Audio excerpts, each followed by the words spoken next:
All right. So we're pleased tonight to be collaborating with the Chinese Scholars and Students Society at OSU on this event.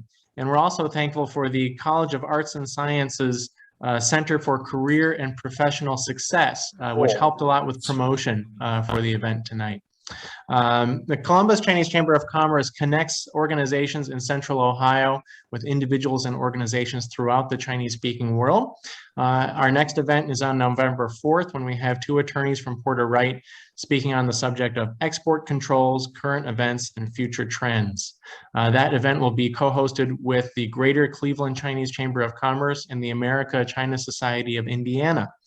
So we hope to see some of you there that day. November 4th. It is free for members, and we do have a student membership level at the Columbus Chinese Chamber. So if you're interested in that topic, U.S. export controls, or if you're interested in networking with Chinese-speaking attorney at Porter Wright, which is another Chinese Chamber member, please do join us and register on columbuschinesechamber.org. Next, I'd like to invite He Yu Bo of the Chinese Scholars and Students Society at OSU to give a couple remarks. Okay. Hi everyone, I'm He Yu Bo. I'm currently the president of Chinese Students and Scholars Society. I will give a brief introduction. CSSS are the only Chinese student organizations at OSU created by the Chinese Embassy in the US. Our aim is to serve all Chinese students and scholars and to help them better integrate into American campus life. Thank you for the invitation from Columbus Chinese Chamber of Commerce and made the event a great success. Thank you. Great, thanks, He Yu Bo. And actually, He Yu Bo, I'm going to make you a co-host so that you can let people in out of the waiting room while I talk. So just a second. Yeah, no problem. Great, thank you so much. All right. Tonight we'll hear from 4 guest speakers as they give their top tips for networking and job hunting. Then we will have question and answer time with the speakers. And lastly, we will do some networking in breakout rooms. First, I would like to introduce Kevin Johnston of Scholaris Academic Editing. After receiving his bachelor's degree from Cornell and his PhD at Yale, Dr. Johnston worked for almost 4 decades as an archaeologist, focusing his research on the ancient Maya civilization of Guatemala. During his career, he served as faculty at the University of Minnesota, as a Fulbright Scholar in Central America, and at The Ohio State University as an archaeology professor and the director of the Center for Latin American Studies. In the U.S. State Department Faculty Exchange, Dr. Johnston taught anthropology at the University of Damascus in Syria. He has carried out research in Central America, South America, the Middle East, and several areas of the U.S. In 2009, Dr. Johnston moved to the not-for-profit sector, working at the Foundation for Archaeological Research and Ecological Studies as an archaeologist, writer, and director and founder of a carbon trading project. His research on the ancient Maya has been covered by the New York Times, National Public Radio, The Guardian, BBC News, ABC News, and National Geographic. Retiring from field research in 2015, he founded Scholaris Academic Editing, a company that through editing helps foreign-born university students and professors write theses, dissertations, articles, and books in flawless professional English. So, Kevin, what are your top 3 tips for job hunting and or networking? Thank you, Pat, and thank you all for being here. Because I'm a former academic, I'm going to talk about networking and getting ready to get jobs while you're still a student at the university. And I have 3 tips. To prepare for job hunting, start your networking now while you're still a student. Who should you network with? Your professors. Getting to know your professors is easy, and I'll give you some tips about how to go about doing that. Second, volunteer with a professor in order to build a resume that can help get you a job. Third, when you apply for a job, get help preparing your job application materials if you're not a native English speaker. Make the best possible impression with your potential employer.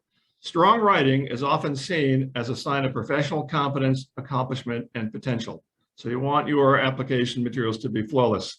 So tip 1, networking with professors.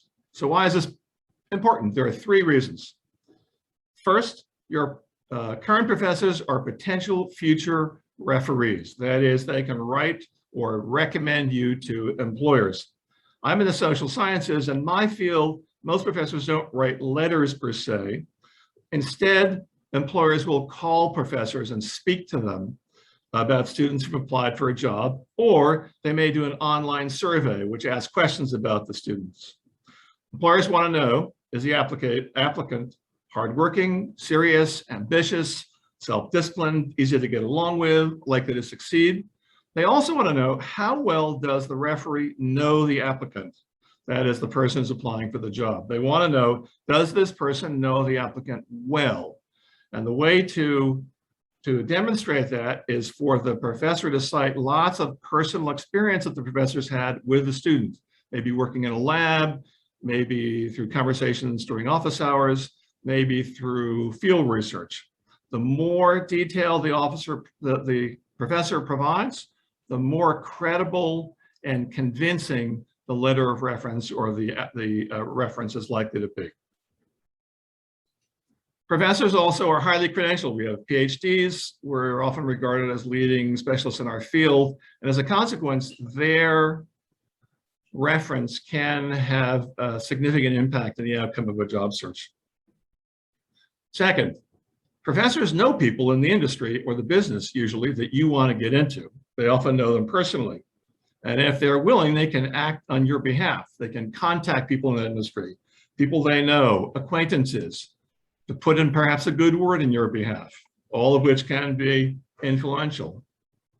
So why is this important?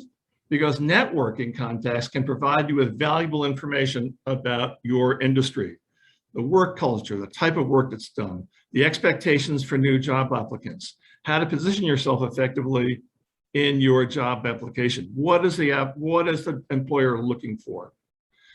Moreover, professors who think highly of you can make a phone call or send an email, maybe not to the human relations department, which is going to be doing the hiring, but maybe to somebody in that company who knows somebody who can say, you know, I spoke to a colleague of mine who I really trust and respect, and this person said, this applicant is a good person. You ought to think about hiring them. Third, you can ask your professors to be mentors, and this is important. Mentoring is something you should not, the value of mentoring is not something you should underestimate. You want to establish mentorships with your professors.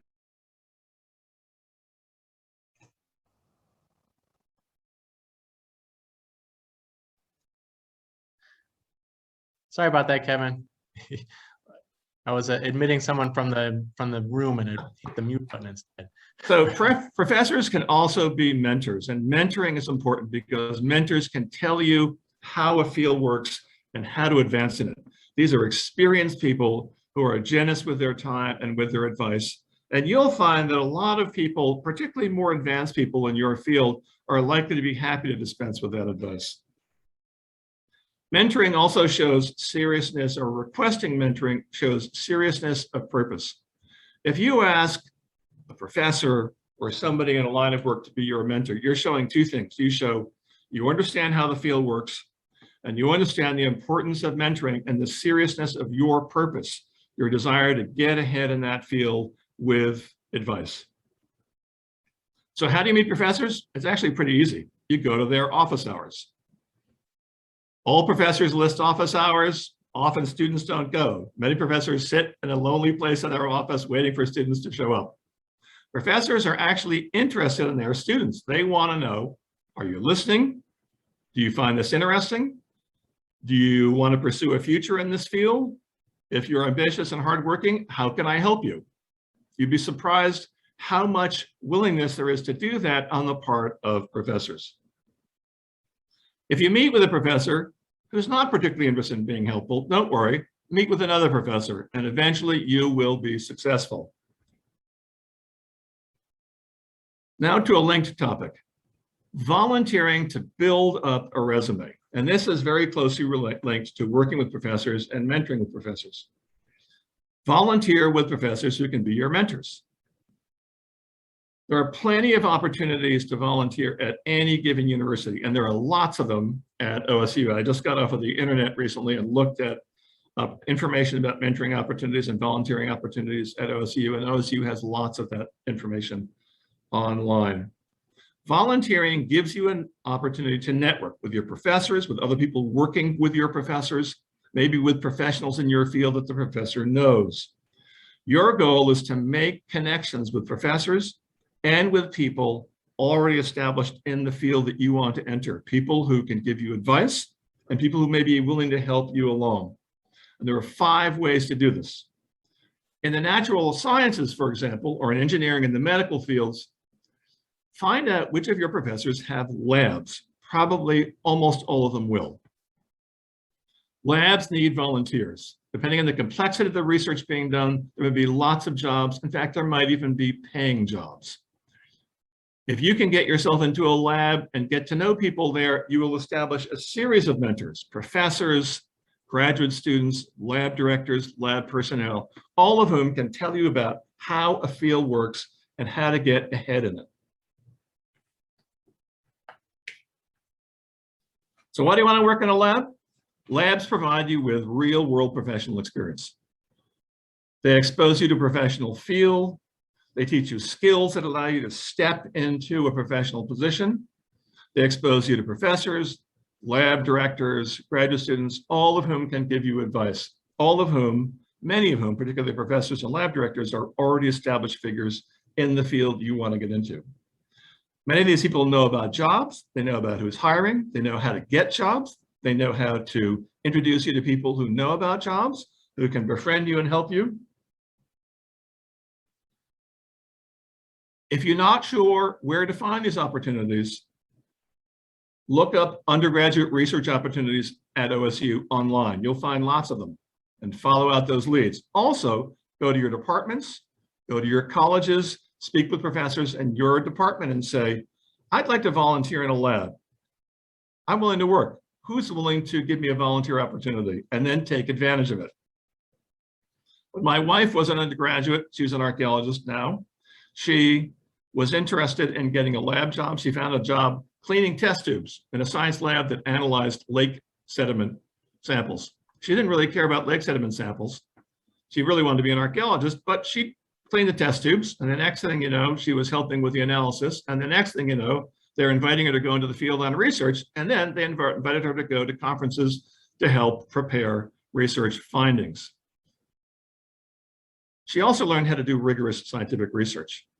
In the end, she didn't go into that field, limnology, but her professor who ran that lab helped get her into the graduate school of her choice, and she's now a full professor at OSU, and she provides the same kind of opportunities to her students, inspired by her own experience.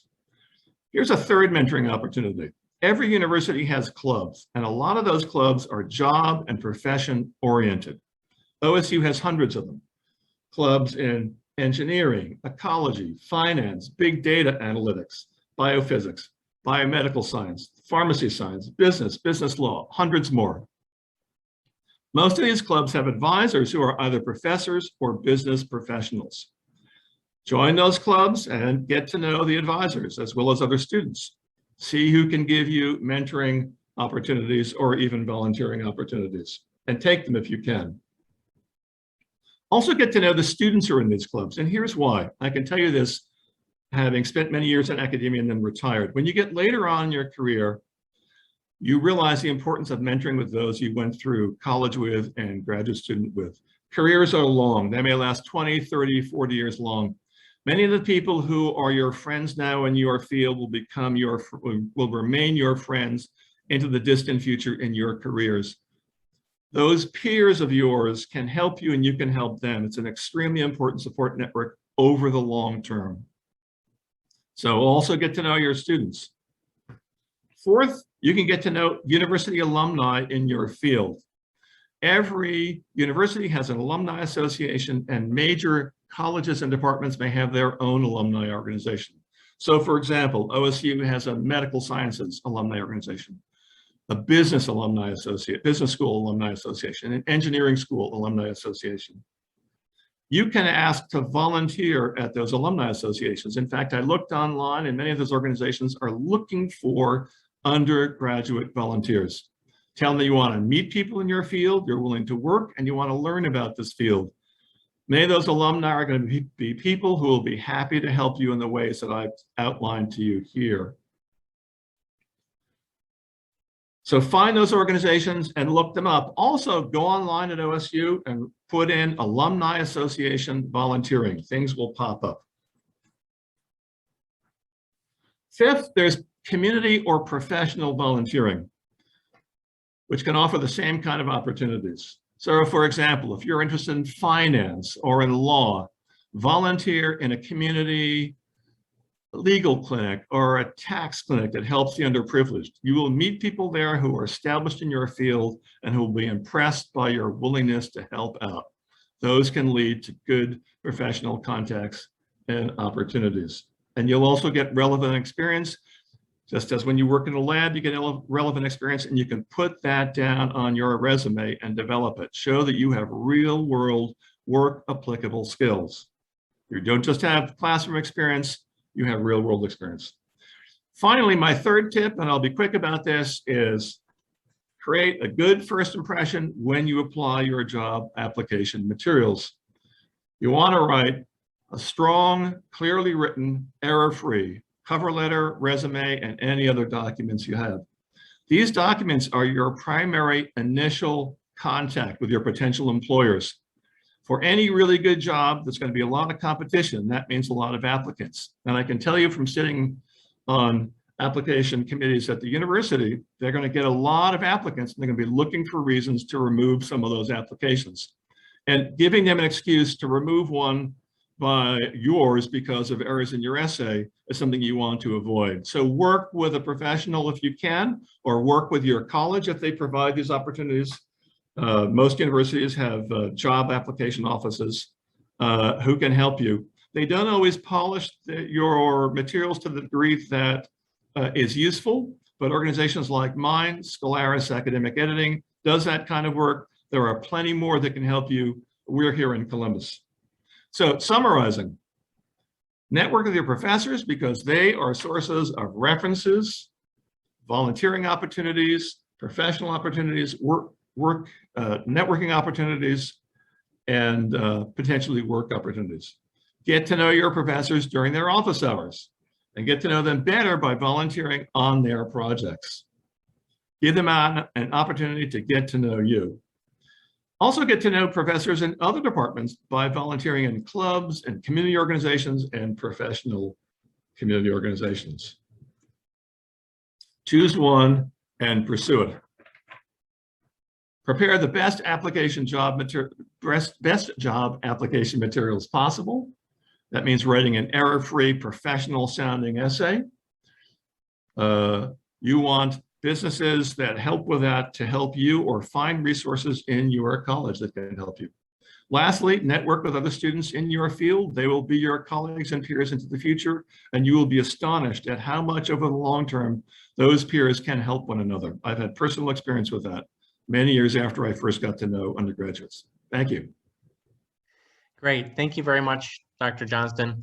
And all that advice, it resonates in my experience as well, and I'm sure many others on the call. So this is good advice, everybody. Take it to heart. Our next speaker is Amy Lay, Senior Manager at JobsOhio.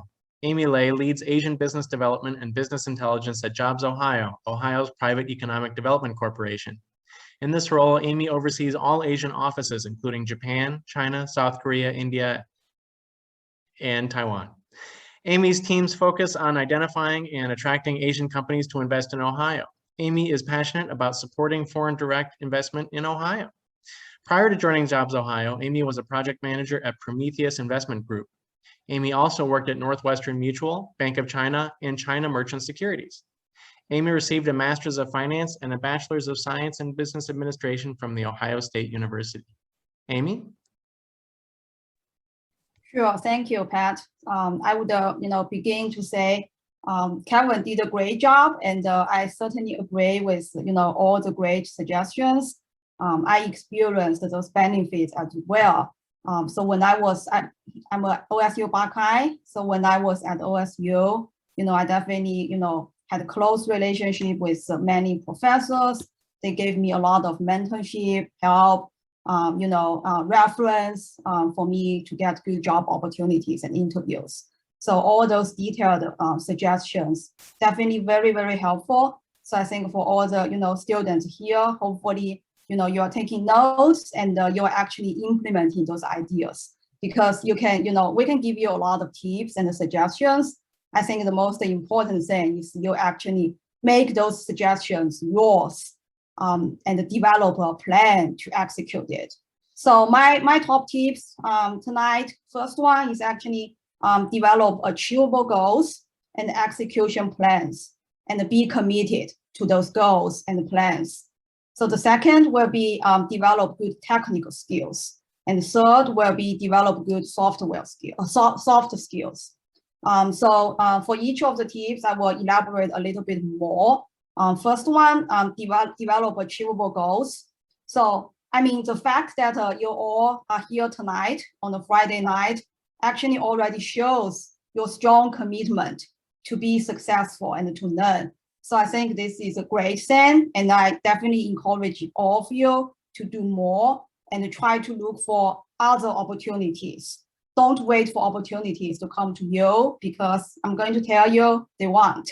You have to be active and proactively looking for good opportunities, like internships, volunteer opportunities, Kevin talked about, networking opportunities, events like tonight's webinar, to meet with people who are already working professionals and have a lot of experience, especially people like tonight. A lot of us have ties with OSU. So all those alumni resources, people who are more willing to help to some extent, like your professor, you should be definitely networking with them and develop a relationship. Let them know what's your goal and what you are looking for. Don't really, I think you should develop relationship as a continuous effort.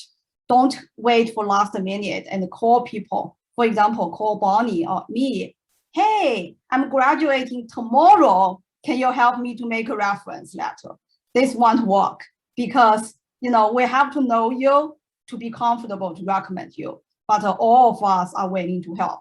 So develop your goals and have your plan and be committed to these plans. Second one, develop good technical skills. Those can be, when you are a student. So number one most important thing is your scores, right? Your exam scores, and all those things in school. Be a good student, have good GPAs, because those things are important. Many, Fortune companies, Fortune 500, 1,000 companies, they want your score probably to be at least 3.0. And because all those scores shows your ability to learn. I'm not saying everything you learn in class will be useful to your next job, but those are skills to show that you have the ability to learn. Second is the professional certifications. Those are important because those are shows your shows you can compete in the field. For example, you're an accounting major, you want to have a CFA. Finance, you want finance, you want to have a CFA. Sorry, because I'm finance, I always think about this. Accounting, you want to have a CPA, I think. So all those professional certifications, you need to plan now, because these are very hard to get. Don't wait until last minute. The third one, everybody probably use a lot of Excel, a lot of business intelligence skills, a lot of softwares that you can start learning in your field, so you can be ahead of others. Because some of the interviews, they actually test some of the software skills to make sure you can perform the job right away. So third one, develop good software skills. I think Kevin mentioned this as well. It is very, very important. Networking skills, the way you present yourself, the way you speak, how you talk to people, how you give your first impression. All of those software skills are very important. If you have a perfect score, but you cannot talk and you cannot present yourself in the interview, it won't get you anywhere. So you have to have a balance. don't just go to library all the time and never talk to people. Technical skills are important, but the software skills are also important. So balance the efforts. Make sure you meet people and have the connections. So when you are ready, when you graduate, you have a list of numbers to call, and people will be willing to help you and make introductions. So I think those are all the tips, and happy to chat more later. Great, thank you very much, Amy. I have to second her advice that don't wait until you're starting to look for a job in senior year to start reaching out to people. Great, thank you very much. So our next speaker is Bonnie Ho. Bonnie is currently a senior program manager at Cardinal Health, where she is leading a digital transformation initiative and working with cross-functional stakeholders to deliver differentiated and disruptive solutions to accelerate financial growth and leapfrog the competition. Bonnie has been with Cardinal Health for 5 years. Time flies. And during her tenure at Cardinal, she has developed a diverse skill set. She served on multiple teams across medical, corporate, and pharmaceutical segments and has experience in finance, global strategy, operations management, client relationship management, and change management. Bonnie has an MBA from The Ohio State University and a BBA from Peking University, Beida. As a leader, Bonnie values integrity and trust, and she is a strong advocate for diversity, equity, and inclusion. Bonnie? Thank you, Pat. Yes, well, first of all, thank you for having me, and what a pleasure to be on the panel with such an elite team. After Dr. Johnston spoke, I was like, how can I follow that? And Amy also provided really practical advice. Folks, like, thank you for showing up, right? Definitely echo Amy's points that, it's a Friday night, but instead of choosing to go out to dinner or go out to movies, you actually are here with us. So truly means that you're committed. Now, to make it even a better experience, if you haven't turned on your camera yet, I would encourage you actually to turn on the camera. This way, like, we panelists don't feel like we're talking into this void, right? So let's have a true conversation. And then you're already here, right? So it doesn't, just take a little more to show us that you're truly committed. Thank you. I see Daisy. There you go. Awesome. And Wang Jun. Wonderful. Thank you. Thank you. All right. Well, I'm saying hi to you from Dallas, Texas today. So it's a bit earlier for me than to you guys. But once again, it's just a pleasure to spend my Friday night with you guys. I want to, for my tips, got 3 as well. But both Kevin and Amy actually touched on some of the things I want to share. So the very first thing is definitely networking, right? If I can make networking my 3 tips, I would, right? So from my personal experience, I got my first job, my second job, my, 3 promotions after that, all through networking. It's actually, didn't really submit a resume. It's more like a procedure, but truly, I got those opportunities by people tapped on my shoulder and be like, I've noticed your work. So is it something that you'll be interested in, right? So I just want to reinforce the importance of networking, but to do a quick recap of what Kevin shared, right? If you can imagine your groups of networks you can tap into in the circular rings, like an onion, right? So in the center is yourself. And I would say professors, definitely like Kevin mentioned, right? It's your first ring that you can tap into. My very first LinkedIn recommendation is written by my professors, right? And then the reason why I actually ended up in Ohio State University was also because of referral from my professors back in Beida. So networking is very important. And I also want to share like the second ring, right? Think about it like your alumni, right? Like Amy mentioned earlier, me, both Amy, right? We're Buckeyes. So definitely tap into the alumni that you're interested in networking with. And the third ring, I would say, think about like a Chinese chamber, right? So the Chinese chamber already helped you screen out the companies that have interest in China, right? So if you happen to be a Chinese student or international students who wants to, like help a company expand their Asian market, like a platform like Chinese Chamber already did that screening for you, right? So come here, come to this event. That's how you get to know people. right? I also want to tackle this a little bit more from the company side. You know, me as a hiring manager, right? I've recruited a few folks already, right? My personal experience, like I wouldn't even share the job opportunities or look externally until I'm absolutely sure that I don't have a good internal candidates to fill this opening, right? Or I don't have a good referral from my team members who can fill this role. So I just want to, you know, help you understand also from the companies or the other end of the table why it is so important, because how would you even get to know those opportunities or those openings?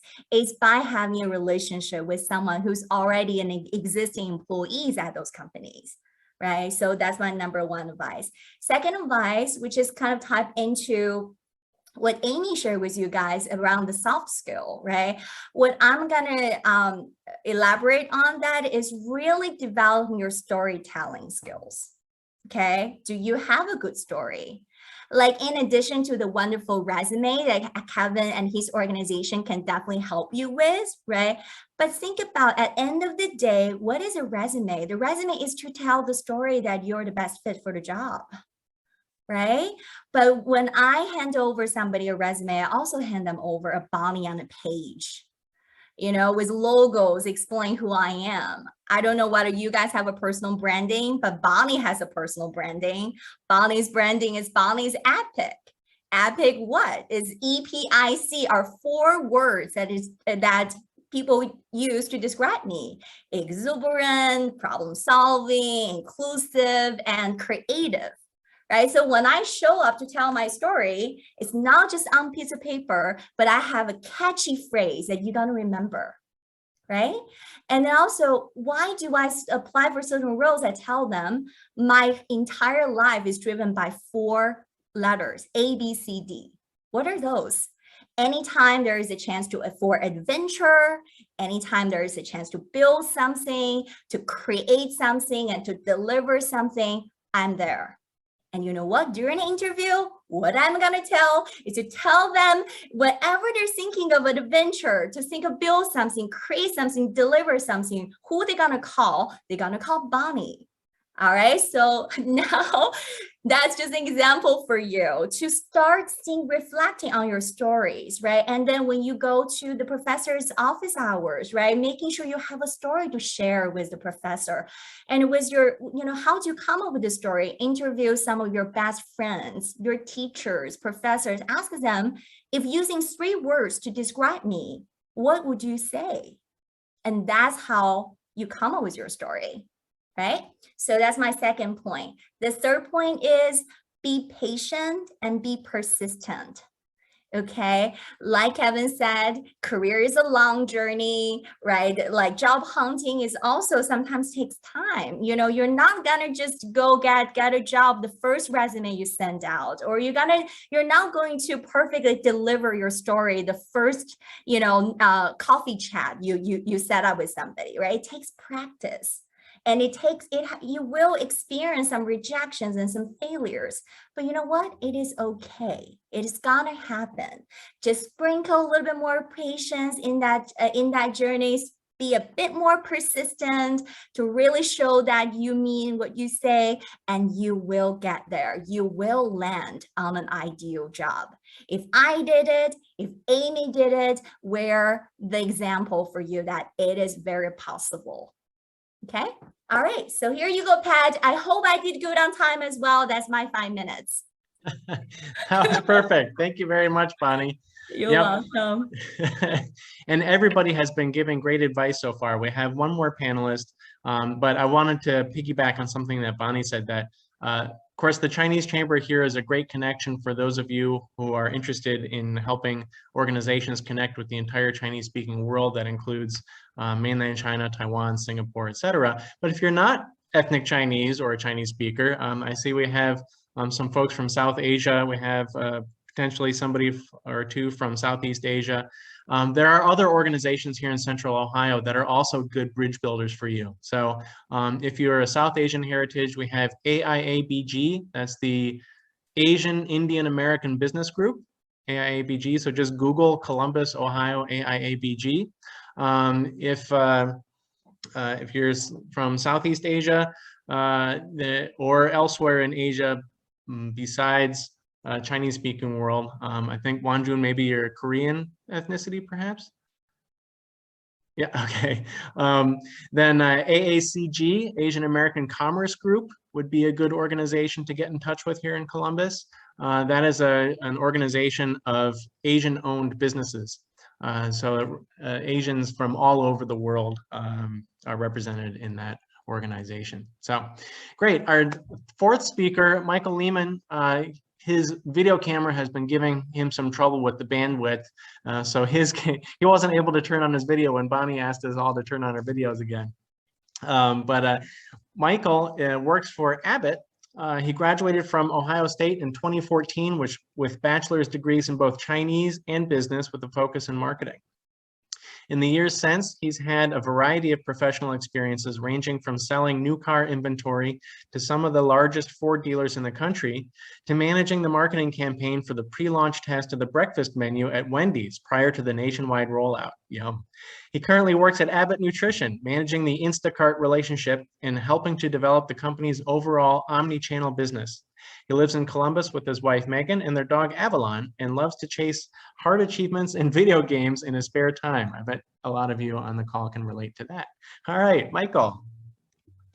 Thanks, Pat. And I am really sorry that I cannot share my face and see all your amazing faces right now.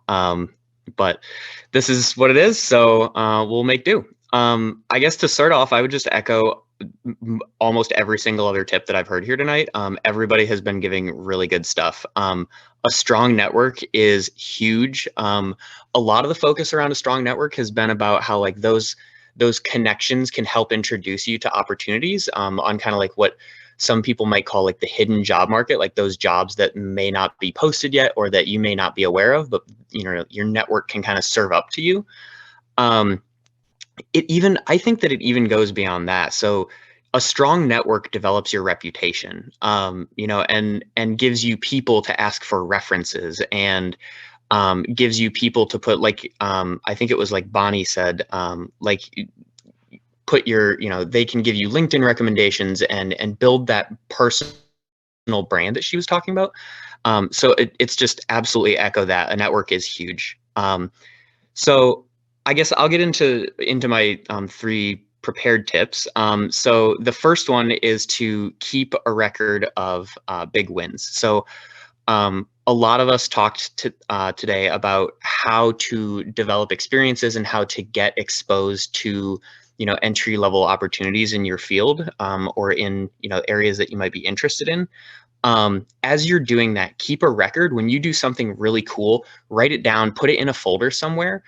This is a super like tactical tip, like it's a very specific thing. But I learned this really early on at Ford. I had my boss's boss's boss was named Brad, and every time somebody did something awesome on the team and he saw it in like an email chain, he'd respond with the word BAM in all capitals, just like BAM, like that's awesome, with like a bajillion exclamation points after it. And so I call it my BAM folder. So I literally have a folder on my computer that says BAM with a bunch of exclamation points after it. And whenever something really awesome happens that I feel really good about, and I feel like, man, that was a great success that I really contributed to, I put it in that folder. Because then when it's time to polish up my resume or tell one of those stories about myself, I have this material to go back to and say, these are some of the really cool things that I've done. What could be applicable to this opportunity that I'm thinking about? And it's a great way. I mean, time is long. Memories are fallible. You know, we don't always remember all the great stuff. And so having a record is really important in my opinion. The second one is optimize your resume to both be read by humans, but also by computers. So while a network is incredibly important and you can have amazing opportunities that come out of your network, you may become aware at some point of something that's out there that you really are interested in, but you don't have a connection to that opportunity.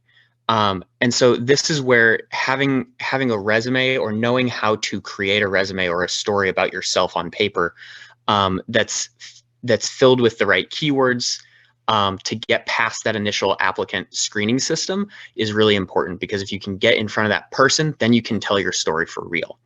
And so I actually recently used one of these tools in a job search that I was personally doing. When I was applying to Abbott, I used a tool called JobScan.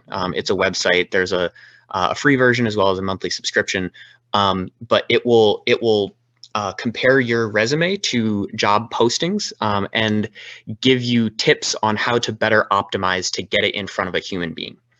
So just that's another, it's kind of a small one, but it's a thing that's out there. So if you find some of those opportunities that you're really interested in, thanks, Pat. I really appreciate that.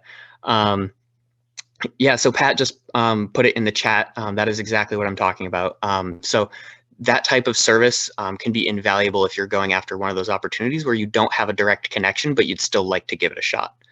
And then the last tip is a little more broad. It's focus on finding a role in your industry or your field that you feel passionate about. And this involves a lot of experimentation. So like Dr. Johnston talked about at the beginning, get in front of some of those early entry-level opportunities and figure out what you like to do. In addition to networking, you're also getting those experiences, and you're reacting to, man, I really don't like cleaning test tubes. Maybe I should do something else. Or in someone else's case, it's maybe I really don't love this marketing thing. Maybe I should consider doing something different.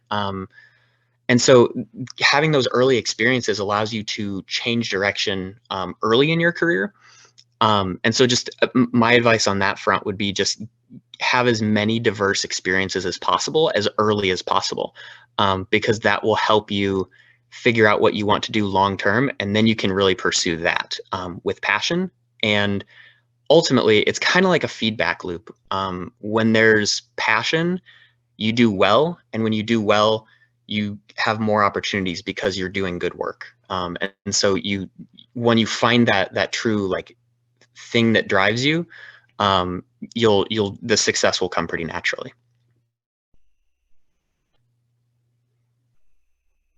All right. Is that it? That is, sorry, I fantastic. Like stop. That's perfect. That's perfect. Thank you very much.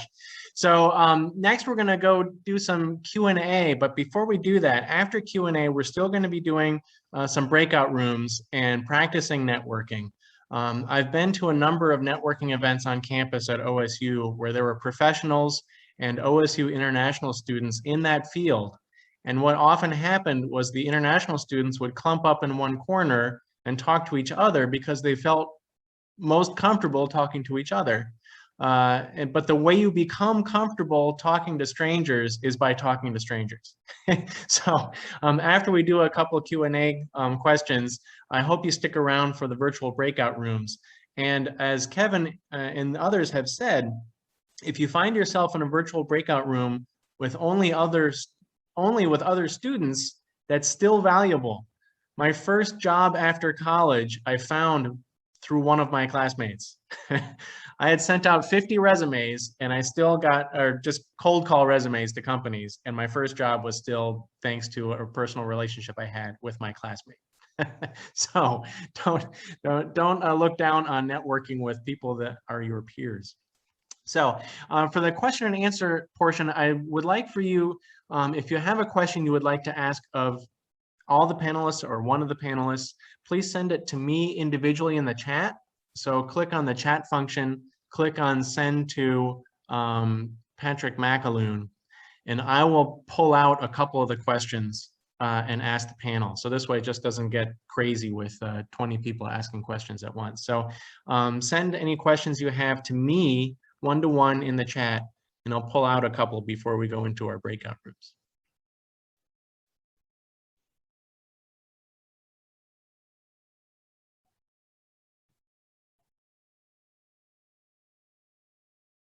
And while people are thinking about questions they have, I'd like to thank the panel and the audience again for coming out on a Friday night. Truly, you guys are the ones committed to finding your careers.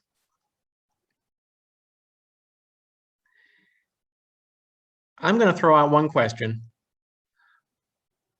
What is something that you have seen somebody do poorly or wrong in networking or job hunting? Everybody loves to hear stories about when things went south. So, all right, okay, great. We have a question here. So instead of answering my question, let's answer a question from the audience. It's always better. All right. Okay, so what opportunities and or challenges are there for somebody who would like to look for a job that is not in the field of their degree? So let's say they're about to graduate with an econ degree, but they don't really want to be an economist. What are their options? And anybody can take that. Just unmute yourself and jump in. I guess I'll kick it off, and I'm sure that there's a lot of other good insight, but I would say look for the transferable skills, because ultimately your 4 years of college have given you a lot of education and a lot of skills, and employers aren't necessarily looking for just somebody that has a piece of paper that says they can do this X role. They're looking for people who have the skills to solve problems that they're facing. The reason that a job opening exists in the first place is because there's a need for problems to be solved. And if you can figure out maybe how some of your skills with, for example, to go with the example, an economics degree apply to a different field that you're interested in, I would say lean into that and play those up. Think about how you can develop those connections, how you can kind of cross-pollinate, so to speak, and that would be what I would do in that situation personally. Thanks, Michael. Anyone else want to offer their thoughts on that topic? I would agree. It used to be the degree in history, and it may still be the case, that the degree in history was regarded in many professional fields as good preparation for all kinds of business experience. Depending on the kind of history you were doing, you were accustomed to looking at very, very complex long-term historical data, possibly economic data, social data, demographic data. And you would know how to work your way through complex problems. That's valued in a general sense in the business world, in the not-for-profit world, as well as in the academic world. Many of those analytical skills are highly transferable. Many of the leadership skills you may have developed as an undergraduate or a graduate student are also highly transferable. You need to convince your employer, potential employer, that those skills are applicable to the field to which you aspire. But if you learn a fair amount about your field, you should be able to make that case passionately and effectively. Great, thank you. So I have another question came in, two questions. One is probably for Bonnie, and the other one would be for Michael, but anybody could answer them. But we can start with Bonnie and then Michael. Bonnie, how do you train yourself to tell a good story about yourself? That's a really good question. So I actually start by practicing in the mirror so that I can really see my body language, right, when I'm saying something. And then later on, in this stage and age, you can always record yourself with your phone. Right? So almost imagine yourself as an influencer, right? If you're posting like a TikTok or something, but the benefits of that is when you record yourself to deliver a message, right? That's a really good feedback loop. You're really looking at, see, I like to do a lot of hand gestures and motions, right? So that might be, oh, you know what? I should probably do less of that, right? So you have just a reference points to look at. And another thing is, I shared earlier, right? It's like, how do you come up with that story? Sometimes we don't know ourselves the best, right? Although it's like a lifetime mission to really get to know and connect with myself. But in the beginning, it takes a bit practice to really know like who I am. Right. But then how do you know who you are or what people really value in their relationship with you? Is by asking that question, right? As I specifically mentioned, reach out to your best friends, reach out to your professors, reach out to anybody who knows you, right? And ask them, like, if using 3 words to describe me, like, what would you say? And then, you know, you get your data points of what are the most commonly, what most common describers, right? People value of you. So then you can use that as a starting point to build your story. Great. Thank you, Bonnie. So we're going to have the last question that we have time for is the one for Michael. But if we didn't get a chance to get around to your question, great, because that gives you a reason to reach out to the panelists after the event is over and to maintain the relationship, which is actually related to one of your questions. So getting that answer as a way to continue the conversation is wonderful. So Michael, there was a question about what is machine read versus human read resumes. Perhaps some of our audience is not familiar with the fact that some large companies use a computer to read the resumes first. Yeah, that is a great question, and it's something that I'm really glad came up, because I think it's something that everybody who's looking for a job needs to at least have a basic understanding of. So a lot of large companies use what are called applicant tracking systems, and to boil it down, these systems are computer programs that scan text documents, and they look for keyword matches. So if I'm an applicant to a job and I submit my resume, and I don't have, you know, somebody who I know at the company to forward my resume to the hiring manager or give me an introduction, obviously those are always best. But if I'm in the situation of I'm just kind of like, you know, regular person on the street submitting an application, what's probably going to happen is that cover letter and resume are probably going to go into an applicant tracking system, which is just a database. The algorithm or the computer program is going to read my text. It's going to read the job description or some keyword inputs that the hiring manager or recruiter or somebody on the company end has put into their side.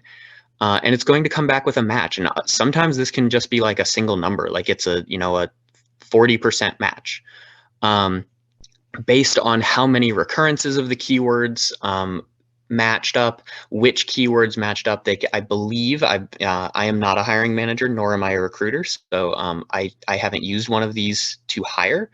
But I believe they can set different priorities, or they can search by keywords in these systems. So the important thing is that when you're in that position, when you're applying for a job and you don't have a connection at that organization, that you look really long and hard at the way that the job description is written, and look at the words that they're using to describe your skills, or the skills that they want from the applicant. So if they're talking about, and a great example of this is right now at Abbott, I work with customers. I work with a retail marketplace called Instacart. It's a delivery platform where we deliver products from. And fundamentally, the skills related to dealing with that customer are almost identical to the skills related to dealing with dealerships when I worked at Ford, because they're both in both situations, I work at a big company and I manage customer relationships. But the language that Abbott used to describe their customers was very different than the language that Ford used to describe their customers. So if I sent in my resume talking about how I worked with dealers, and I had this experience with my retail network, it wouldn't necessarily be a great matchup to a job description that was looking for experience with a customer, singular, using different terms, right? Abbott doesn't have a dealer network because they don't have car dealers. And so what I did was I looked at what were the skills related to dealing with customers that Abbott had included in their job posting, and I made sure that those came through on my resume and that those words were included. And if you're working with an organization like Kevin's, they can probably help make sure that that comes through. Or if you're doing it on your own, a tool like JobScan could potentially help. So I would just say, like, hopefully that helps. Hopefully that helps a lot of people understand kind of how that works. That's something that I didn't really understand until maybe a few years ago, and I'm 7 years into my career. So hopefully, hopefully the head start helps you guys out. Great, thanks, Michael. So we're about to start. We'll do a breakout room. I want to be mindful of everybody's time here on a Friday night. But I do want to reiterate that both these avenues are important. One is being conscious of the fact that many large organizations use algorithms to scan resumes. But one of the reasons why you're doing all this networking is so that somebody who is in a position of influence, who has gotten to know you and likes you, can help make sure that your resume and cover letter are in that stack that the algorithm passed. And you want to make sure that the cover letter and resume that you send to that person looks so good that that person is happy to forward it to the HR person without having to change anything or saying or thinking, oh, I want to do this student a favor, but I don't really feel comfortable with the attachment as it is. You want to be able to send something that's easily forwardable, that the person will be proud to forward to the HR department and get you on in that stack of resumes. Great. So I'm going to go ahead and break us into our little breakout rooms. It's going to be randomly divided, and we'll have about 5 minutes. So we'll have 3 or 4 people in each room, and 5 minutes in length. Let's see. And so once you get in there, just introduce yourselves, and if you find commonalities, talk about it. It's just like a cocktail party. you have a drink in your hand, and you're talking to strangers. So off we go. Go ahead and click on, there should be a button that shows up on your screen. Click into the room that you've been assigned to.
Welcome back to the main room.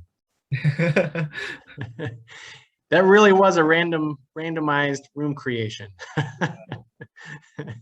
That's good. I'm glad you guys got to meet each other. Thank you. Yeah, it seems a success today. Yeah, it was great. Yeah. Thanks again, Michael, and thanks again, Huyubo. Thank you. Yeah, Pat. absolutely. Yeah, you guys made it work. Yep. Oh, I was just gonna make sure that just see if there were any closing comments or anything else that that I should be sticking around for. Yeah, just a sec. Everybody's going to come back Okay. here automatically. Cool. I get just kicked out didn't. of the room. Yeah, I didn't see people flowing back in yet, so I wasn't sure. Yeah.